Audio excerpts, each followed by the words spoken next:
So I've actually always been interested in ancient Rome. When I was in 10th grade, I did this report on Nero, and I thought he was really frightening, but also really fascinating, and I became interested in the Julio-Claudian dynasty and all the crazy stuff that went on, like all the backstabbing and the politics and that whole era. So when it sort of came time to create a setting for EMBER and create that political backdrop, I really felt that that was a perfect influence.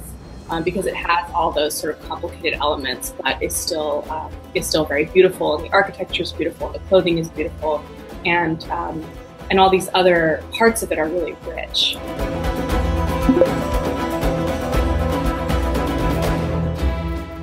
I was, and in a couple of different ways. I mean, I think the more obvious real world problems that I was thinking of were things like, what does it mean to live under an oppressive regime? What does it mean to be not just the oppressed, but the oppressor?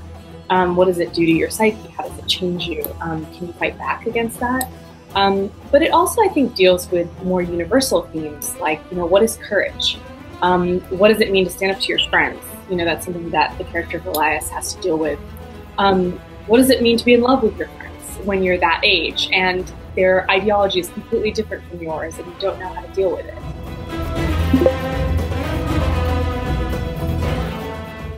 I hope they're connecting with it because it's an honest story.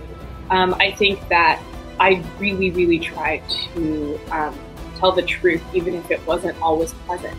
I tried to create a world that was realistic.